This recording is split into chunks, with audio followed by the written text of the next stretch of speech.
Então, eu estava pensando nessa, como é que é formada as famílias, né?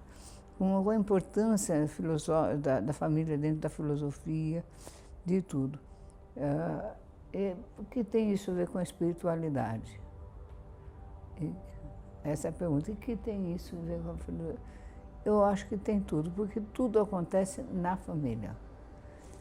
Tudo que a gente faz, já começa desde pequeno na família. Um médium é médium desde pequeno. Uma pessoa líder já é líder desde pequeno, lidera os irmãos. Os pais conhecem bem seus filhos e vê o jeito que eles são logo de pequeno. E as influências espirituais que eles vão ter é logo de pequeno, com seu vovô, com a sua vovó, com os seus vizinhos, com os seus amigos, com o seu núcleo comunitário ali existente. Então é muito importante a família na nossa formação espiritual. Como ela é formada. Hoje em dia a gente já tem bastante liberdade no que significa ser família, né? Então tem famílias feitas de 2 homens que adotam crianças, 2 mulheres que adotam crianças e formam um núcleo familiar, ou às vezes um núcleo familiar só de parentes que moram na mesma casa.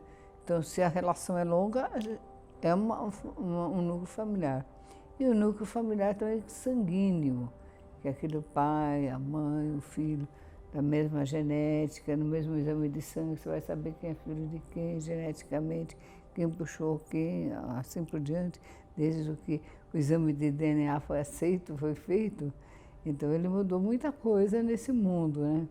Inclusive, mudou aquela coisa que existia antes da família do casado, do pai, da mãe, do filho, e os filhos que nasciam dentro daquele casamento eram legítimos, os que nascessem fora daquela linha de casamento eram ilegítimos, adulterinos, né? Então, com o exame de DNA, prova que o pai é o pai e acabou, e todos são filhos, se tornaram filhos legítimos, pelo menos no Brasil. Eu não sei em outros países, mas deve ser a mesma coisa, né?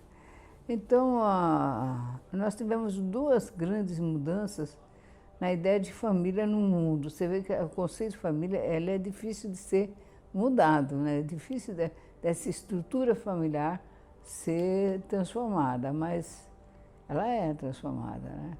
E é segundo os conceitos espirituais também, né? E devido à formação intelectual das pessoas, o entendimento da cabeça das pessoas, né? Então, você vê, a primeira formação que nós temos notícia de conceito de família vem de Roma, em que eles deram o nome de família para grupos tribais que eles achavam por lá, que moravam junto, 20, 30 pessoas ali junto num grupo, então eles chamavam o grupo família. E às vezes eles agregavam algumas daquelas pessoas ao grupo deles, então falam família doméstica, escravo doméstico, ficou sendo equivalente.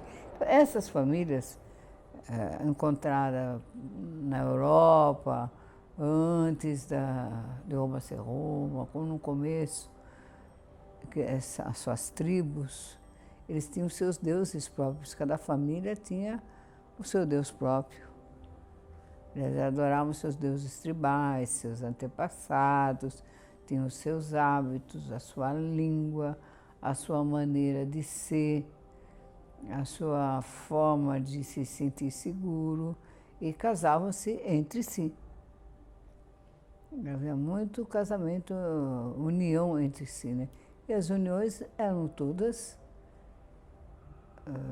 religiosas, porque a lei ainda estava para se formar para essa parte do Ocidente. Então Roma foi a grande divulgadora do hábito do patriarcado, da família. Então tem um núcleo família, pai, mãe, filho, e tem alguém que é o cabeça da família, que manda, que é o pai. Então, dali se desenvolveu o patriarcado todo, apoiado depois pelo cristianismo, que veio com o conceito do patriarcado do judaísmo. Então, juntou essas coisas e essa mudança está sendo desfeita agora, está sofrendo uma modificação agora. Mas tudo isso passou pelo conceito espiritual de Deus. Deus Pai. Então, os grupos de tribos, eles tinham deusas também, conforme a família era deusa. E outros que eram mais tribais, ainda mais antigos, com os egípcios, eles tiveram, assim, lá na antiguidade, deuses como jacaré, cachorro, animais. Até que em vez de ser animal, passou a ser um elemento da natureza, que foi escolhido o Sol. Então, o Sol passou a ser a representação do primeiro, do Deus principal, né? E na Grécia teve assim, aquelas famílias de Zeus, né? Os filhos dele, as mulheres que ele teve, todos eram conceitos de família. E cada um deles formou a sua família. E aí foi, o filho mais novo de Zeus foi Dionísio, e foi o mais popular entre todos os deuses da Grécia, né? Então tinham jogos, faziam jogos em homenagem a esses deuses, tinha escolas em homenagem a esses deuses, onde cada um deles se contava uma história, a história da vida de cada um desse deus, faziam oferendas. Então eram as famílias que tomavam conta. Mesmo no sistema tribal judaico, foi feito em família. Tanto que você vê a Bíblia, você começa assim com Adão, Eva, 2 filhos, e aí vai, são filhos, né? Filhos de um, filhos de outro, então vai dando o nome do primo, do tio, do avô e das ancestralidades e vai se formando a linhagem familiar. Então é muito importante essas crenças que são formadas dentro do núcleo familiar, porque o que se ensinou sobre tudo que sabemos de Deus, né, é dentro do núcleo familiar que se sabe isso. Então, as famílias também, eles herdavam a profissão do pai. Então, se o pai tomar conta do templo, o filho ia tomar conta do templo. Ia passar esse conhecimento para o filho dele. Então, todo o conhecimento existia dentro da família, não fora da família. A família sempre foi o núcleo de tudo. De tudo. Mesmo em Roma, quando se firmou o patriarcado, a função do homem ali foi muito importante. Os deuses eram homens. Deus era homem, não tinha deusa mais. Então a função da deusa ficou lá antes do sistema até tribal ainda. Aquela deusa fértil, a mãe terra, a mãe natureza, ficou lá atrás na ancestralidade. Bem lá atrás. Então, o que veio foi a formação do Deus homem. Tanto que você vê na Bíblia, são os deuses, são todos herdeiros masculinos. É a importância de ter um filho homem. E tanto que Jesus, pai José, mãe Maria, né? Homem, Deus homem. Então, faz toda uma masculinidade de deuses, de profetas, de iluminados, todos masculinos. Então, devido a isso, o conceito da verdade, da sabedoria, do conhecimento, da autoridade, foi reforçando aos homens, foi sendo reforçado todo esse tempo aos homens, né?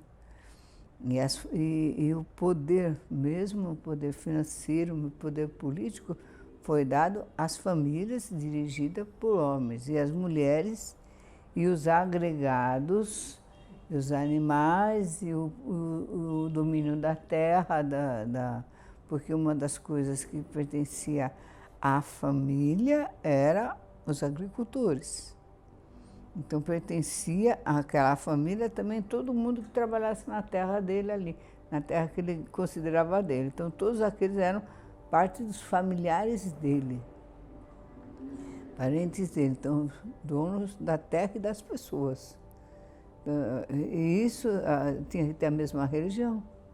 Então a religião que dominasse as famílias, a cabeça das famílias, dominava tudo. Então a importância disso foi enorme, foi muito grande em toda a história da humanidade. Você vê assim, na Grécia, a Cleópatra, que é a última rainha conhecida, ela era casada com o irmão dela. Porque eles não tinham esse negócio de não casar. Mesmo aqui no Brasil, a filha de Dom Pedro I casou com Dom Miguel, com o tio mais velho. Coitada da menina, foi chorando. Dali para casar com o tio, que ela sabia que era bem mais velho, era velho para ela. E ficou. Ninguém liga para isso. Então, essa coisa de conceito de que quem é parente, quem não é parente, com quem você pode casar, com quem você não pode casar, foi sendo construído ao longo dos anos com o desenvolvimento não da religião, mas do conceito de moral e de ética que veio depois da Revolução Francesa. Então, as famílias de reis eram duas famílias importantes, a da rainha e do rei. Eram duas famílias reais, famílias verdadeiras, famílias importantes, pessoas nobres, que tinham um pensamento melhor do que o resto da população. Eram excepcionais. Então, toda aquela nação, aquele grupo tinha que obedecer aquelas pessoas porque elas eram reais. Os outros não eram reais. Então, com a Revolução Francesa, se mudou tudo isso. Mudou o conceito de família. Olha só, não faz muito tempo. Não faz muito tempo. Então, nós temos dois grandes momentos de mudança de família. Com o Império Romano, a ascensão do Império Romano, e com a Revolução Francesa, que é a queda dos reis. Então, além dos reis da Maria Antonieta, do marido dela caírem, os reis de vários países da Europa caíram também. E mudou-se o conceito de realeza que eles tinham. Você vê no Japão, na Primeira Grande Guerra Mundial, o imperador ele nem era visto pelas pessoas.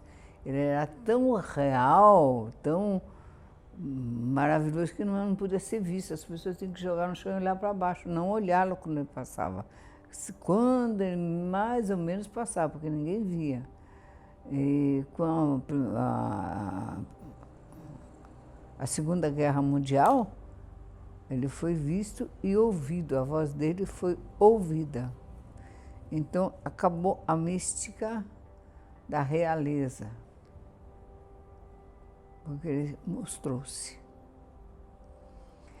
E viram que ele perdeu a guerra. Então, como um Deus, um quase enviado de Deus, perde uma guerra, né? É impossível. Então, você vê na Bíblia também tem o Daniel, que rezava para Deus pedindo para ganhar a guerra, vencer os inimigos.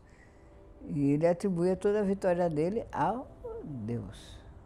Então, a família dele era real.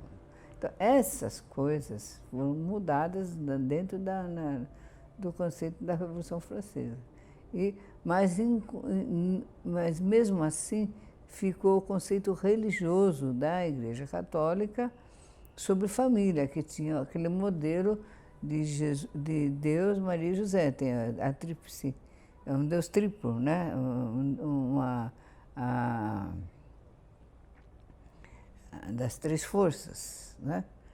Então, nisso, pai, mãe, filho, né? Deus Pai, Deus Mãe, Deus Filho. Então, esse conceito religioso passou-se para as famílias, e a família que queria manter o seu domínio, o seu controle sobre seus escravos, sobre sua mulher, sobre seu filho. Ele se dizia católico, acabou, a nossa religião é assim, e assim que vai ser, e foi assim que foi executado aqui no Brasil. Então, o Brasil entrou um conceito muito patriarcal através da família. Não foi que veio arautos dizendo que jeito tinha que ser, que jeito que não tinha, não. Foram as famílias que vieram para cá, já vieram com esse conceito desde muito tempo antes e puseram essa forma de ser na América Latina, tanto do lado português como do lado espanhol da América Latina. Então, mas nesse mesmo tempo, nesse mesmo interim de tempo, depois da Revolução Francesa, quando começou a querer separar a religião de Estado, começaram a desvendar segredos das pirâmides. A Inglaterra começou a conquistar muitos países e trouxe e enviou pessoas para estudar a cultura dos outros países, como da Índia, como da África, como da China e outros países, mas aquele conhecimento foi, de alguma forma, sendo revelado ao mundo e criando ordens de transmissão desse conhecimento, como as grandes sociedades secretas que foram feitas. Ninguém nem sabe quando que elas foram feitas, mas foram feitas há muito tempo.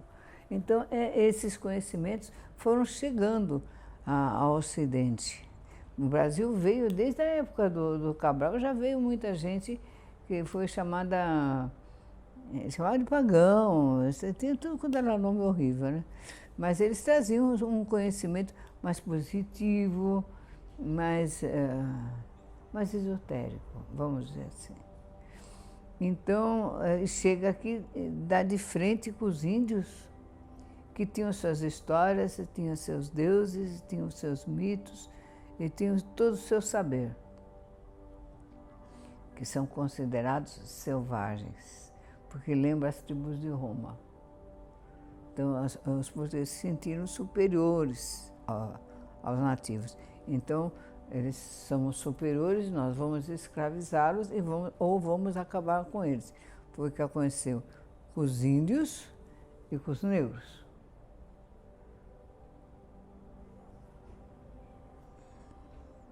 E claro que nessa perseguição total dos mundos, sempre há aqueles que pegam o conhecimento desses grupos e vão passando para frente, vão passando para frente. São hoje chamado de esotérico, né? Então teve muitas ordens, muitos grupos que foram escrevendo, foram gravando seu conhecimento nas pedras, nos tecidos, nas paredes, como os egípcios, os gregos, através da sua arte, e foi passando aquilo que chama religião hoje em dia, filosofia, né? Primeiro filosofia e depois mais religião. Então, isso vai sendo passado através de quem? Das famílias. Através das famílias. Essas são as famílias que são o grande fio condutor de todo o conhecimento. Então, porque a mudança na estrutura da família é uma coisa muito difícil de fazer. O conceito homem e mulher, o conceito de propriedade. Por exemplo, em Roma foi o conceito de propriedade, né? Então veio dali, da propriedade em cima do corpo de uma pessoa, em cima da terra, em cima dos objetos. Então, qualquer um que fizesse contra isso, não seria considerado um bom cidadão.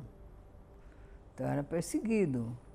Então, desde os tempos imemoriais, aqueles que pensam diferente, que são mais humanistas, se isolam em algum lugar, sem chamar atenção para não serem perseguidos. Ok? Então, até a nós, hoje em dia, começamos a mudar o conceito que um ser humano não pode ser propriedade de outro ser humano. Custou muito, está custando, não custou, está custando muito, porque está muito ligado à propriedade da terra e também está muito ligado à propriedade espiritual, porque Deus é seu dono, Ele te criou. Da mesma forma que o pai, Pater, é o dono da família, porque ele que pôs aquilo tudo no mundo. Fica quase, o rei, fica quase tudo na mesmo balaio.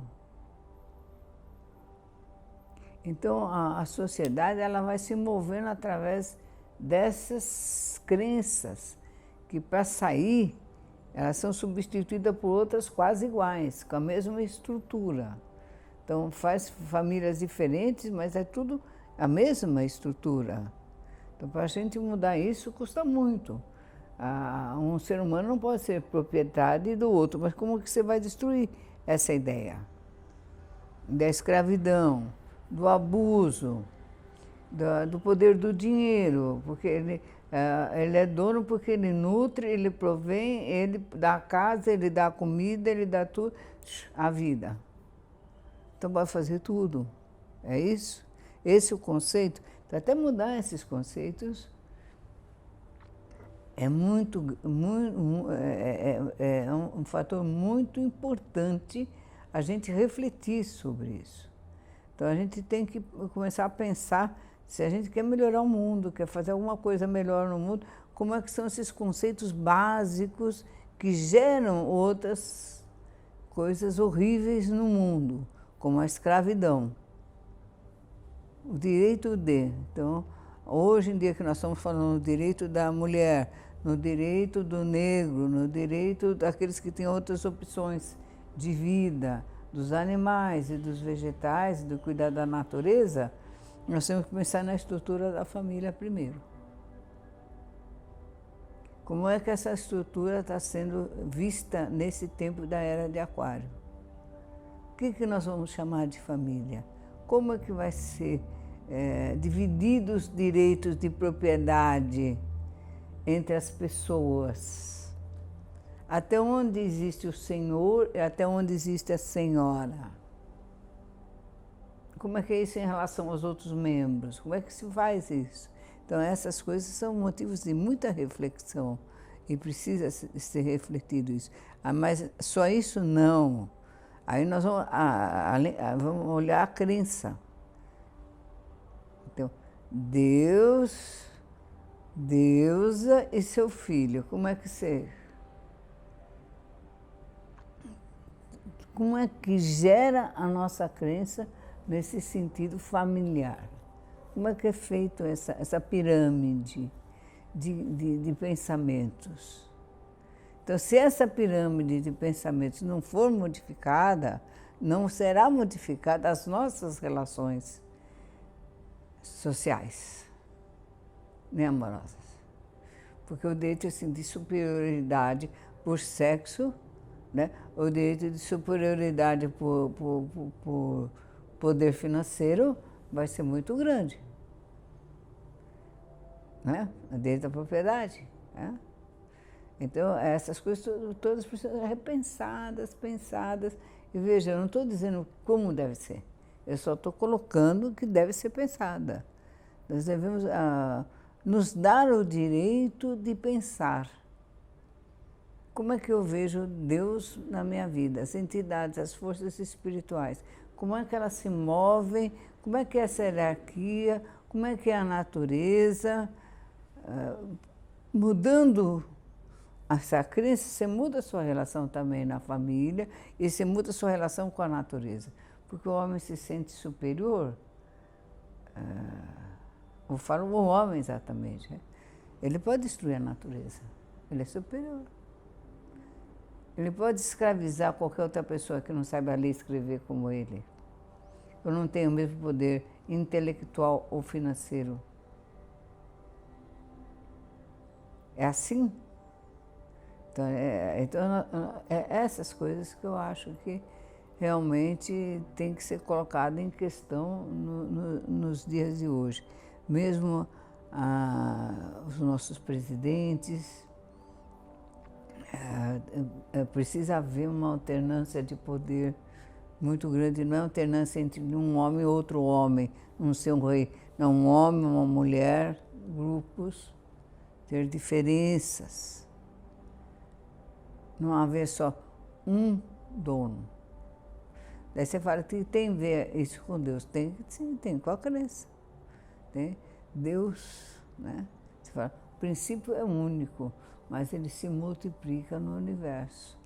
Para a gente entender isso de forma profunda, custa muito.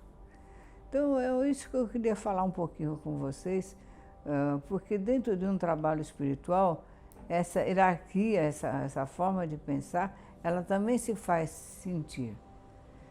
Por exemplo, nos hinos em que a gente coloca na Porta do Sol, um trabalho que eu dirijo de ayahuasca, não tem a palavra rei. Como existe no candomblé, tem a palavra, traduzindo para o português, tem rei. Dentro do catolicismo existe muito rei. Os hinos, o rei, a rainha do céu, o rei do céu, o herdeiro do rei, né? Que são formas monárquicas de ver Deus e ver o governo. Então ali eu já mudei para Senhor e Senhora. Já foi mudado, lá foi o nosso mentor. Mudei muito a pretensão da minha parte. Entendeu? Já não é mais uma forma monárquica de poder. Não tem também termos de general, tenente, não tem militarismo. Então, isso tudo reflete a forma de você pensar, de você agir no mundo. Entendeu? E não se fala mais eu, se fala nós, mas não nós, eu e o plano espiritual. Não, eu é todos vocês. Esse é o papo de hoje, queridos. Obrigada.